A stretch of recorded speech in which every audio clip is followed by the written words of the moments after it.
Greetings, dear people. We are back together at the same spot in our beloved Faraway village. Before the sweetness of summer ever meets the simmering pot, before the scent of bubbling strawberries rises to fill a kitchen with memory and magic, the story of strawberry jam begins here.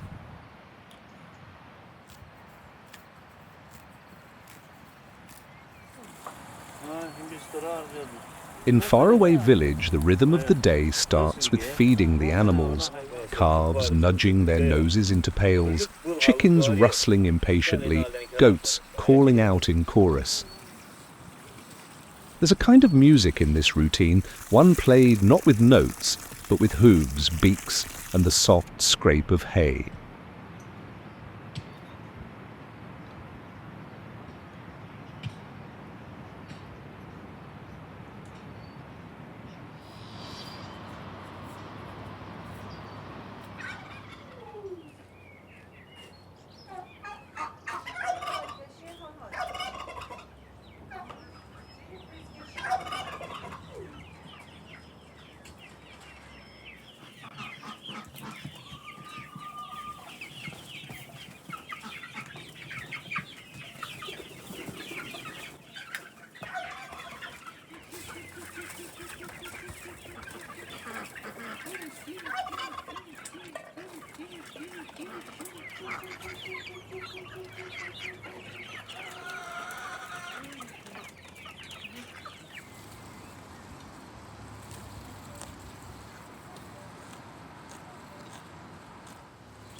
It's this quiet diligence that roots rural life, where caring for animals isn't just a task, but a way of grounding oneself in the seasons. And speaking of seasons, it's late spring now when the air warms but still carries a flirtation of breeze, and the strawberries, oh the strawberries, are ready to sing. Not just any strawberries, mind you. When it comes to jam, not all berries are created equal, and in Azerbaijan there's only one place that truly whispers perfection: Lankaran.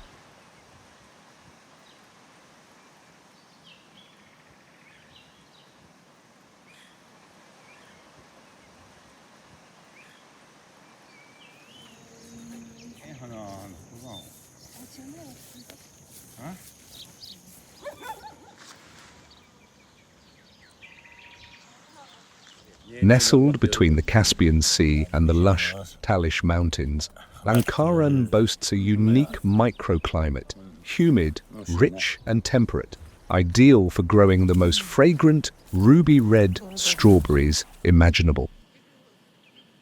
The soil here cradles sweetness, and the long sunlit days bring berries to a ripeness that is nothing short of poetic.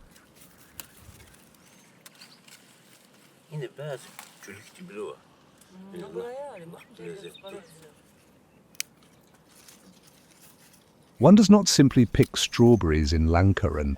One gathers little drops of sunlight still warm from the vine.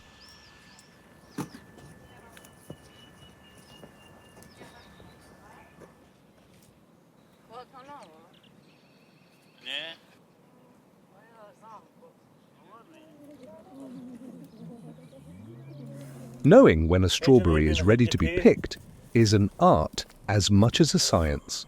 Look for a deep, uniform red. No white shoulders or greenish tips. The flesh should yield just slightly under your fingers, with that unmistakable aroma rising up like a promise. The berry, when ripe, almost tells you itself it's time.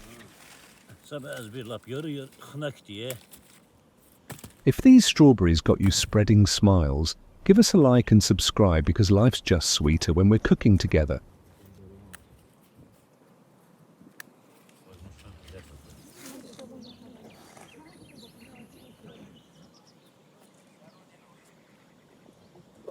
From the fields with baskets brimming, we travel back with our harvest. In the village, jam making isn't just culinary, it's cultural heritage. There's something reverent about the whole process.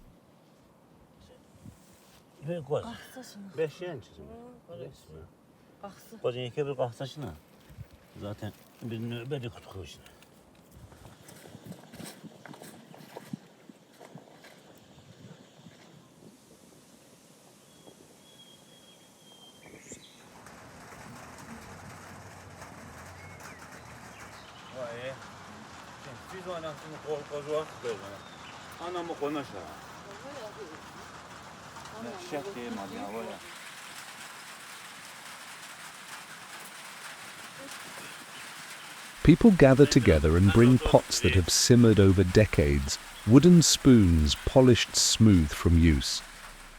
Sugar is measured by eye, strawberries are tossed in with a knowing hand, and then comes the waiting, the stirring, the slow transformation.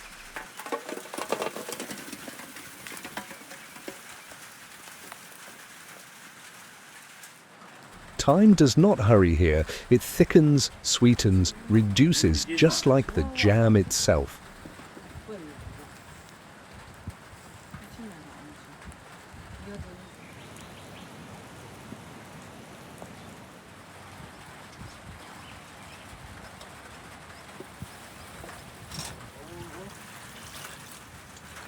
Traditionally, jam was a way to hold on to summer, to bottle up brightness for the darker months. In a village where winters are long and fields lie quiet, a spoonful of strawberry jam on warm bread brings more than flavour. It brings light, memory, sun-kissed afternoon of a season gone by. For many, it's tied to childhood standing on tiptoe at the stove, begging to stir just once.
There's also a practicality to preserves.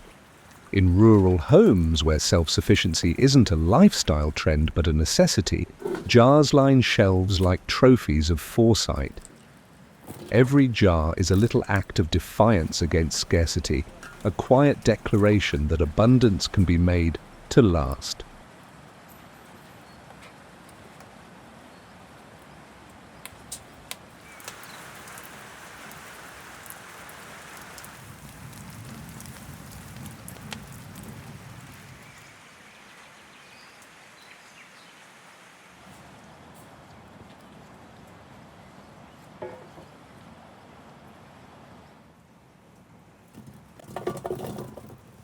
So when we say, from the field to the jar, it's more than a catchphrase. And when the last jar is sealed, lined up against the cold to come, there's a deep and certain satisfaction. Because in that moment, you've captured something fleeting and turned it into something that will last. But not all the strawberries meet the flame of the jam pot. Some take a different path. A path that doesn't bubble and boil, but instead settles into a slow, velvety stillness.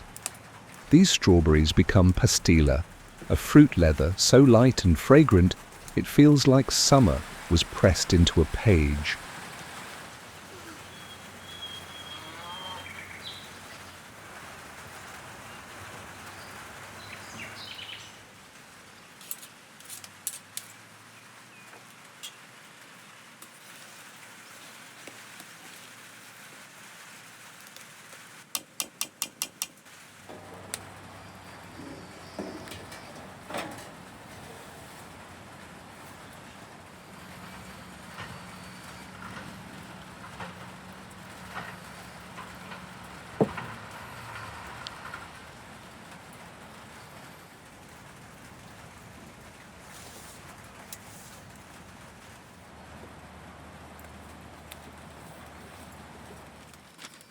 Now my wife spreads the puree thinly and evenly across wide trays, sometimes over parchment, sometimes on special silicone mat.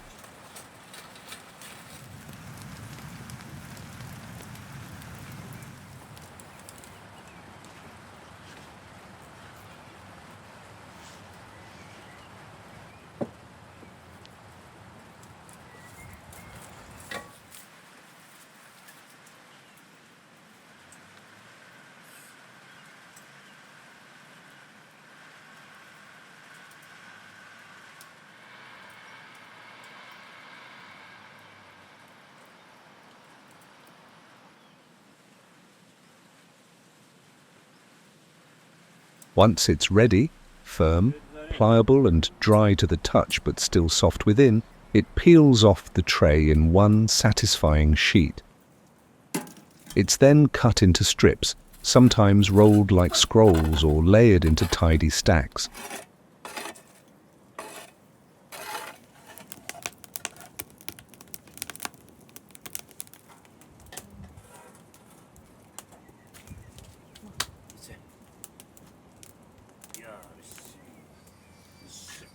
And then into the oven. But not to bake. No, pastilla doesn't bake, but rests. The door is left slightly ajar, the heat barely a whisper. The idea is not to cook the puree, but to coax out its moisture slowly, preserving its color and its aroma.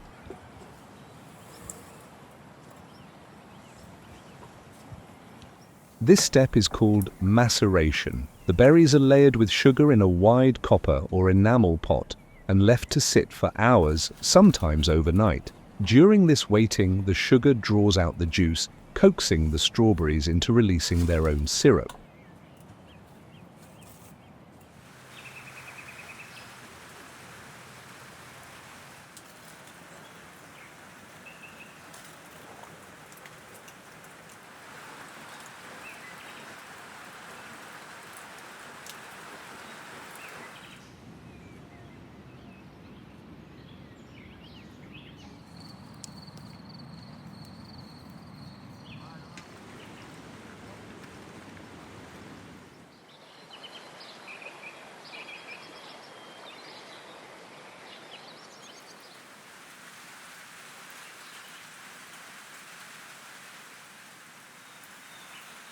So, while the jam simmers and the pastilla sets, feel free to browse our little online shop.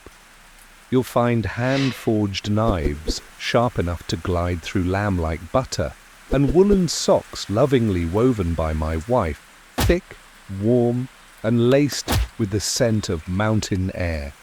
Just scan the QR code and there you are, satisfied and snug, with a touch of Faraway village wrapped around your feet.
And now listen closely. The jam is bubbling.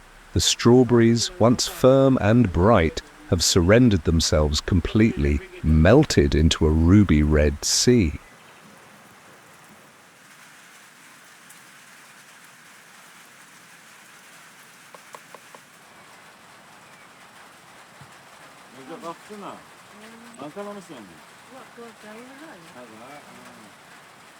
The jam is done. Now we set it aside, not just to cool, but to settle.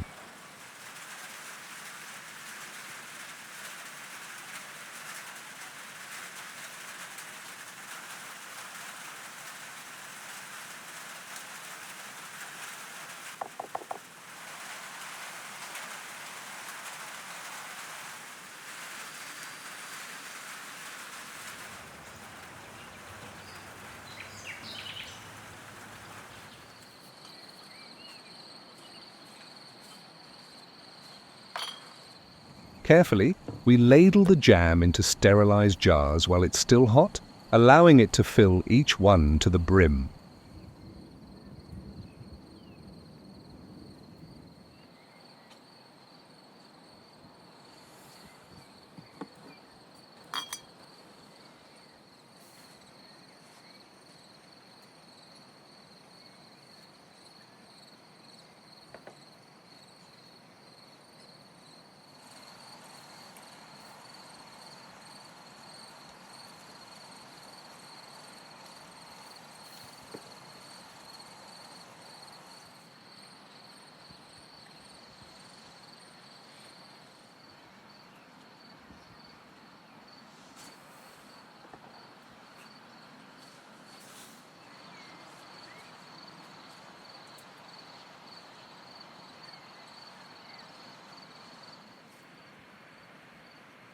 Let's get some for the tea table as well. After all that work, we've earned a little taste of our own labour.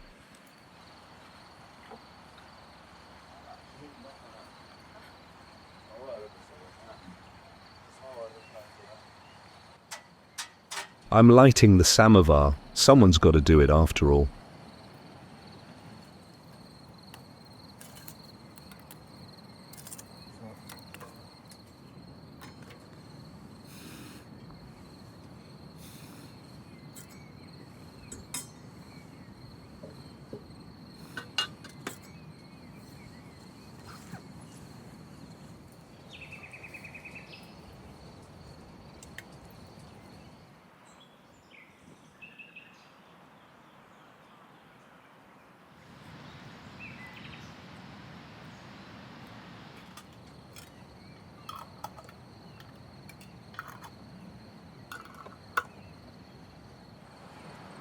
The last jar is sealed and ready to be sent for a long sleep until the cold winter season knocks at our village door.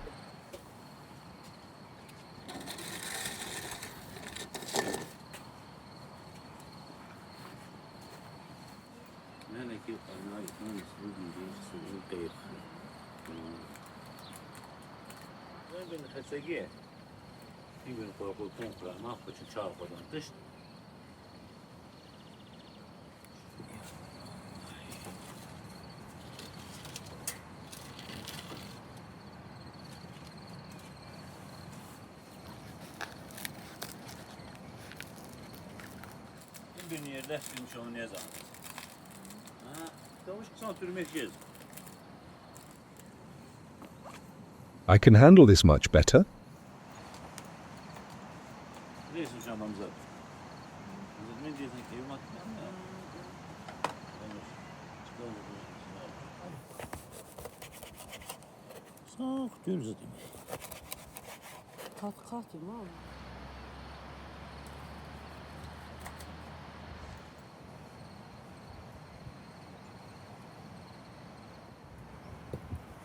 Let's add some strawberries to the teapot as well.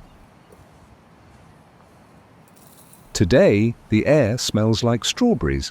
It's in the steam curling from the samovar, in the smudges on the chopping board, in the sticky fingertips no one bothers to wash just yet. It's in every breath we take this evening.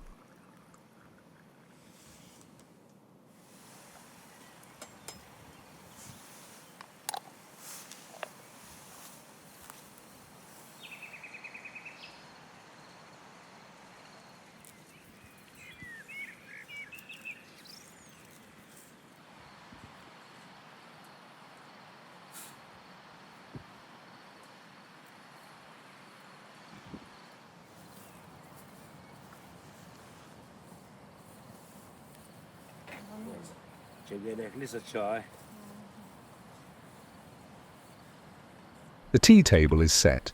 There's no fuss, no fancy napkin folds, but everything sings with quiet hospitality.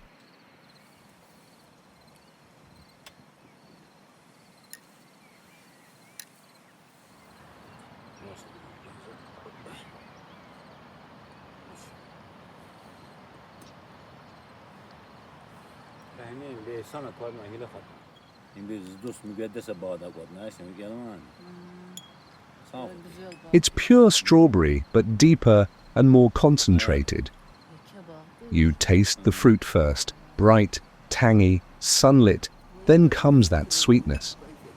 The texture is luscious, velvety, with just the faintest trace of softened fruit, enough to remind you it's real, homemade, pulled from vine to flame by your own hands.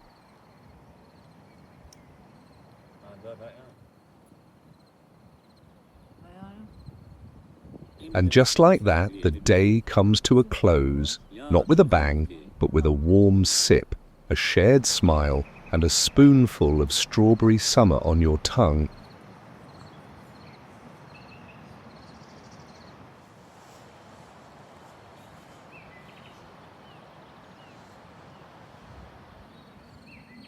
Until next time in Faraway Village, where every season has its flavor, and every flavor has a story.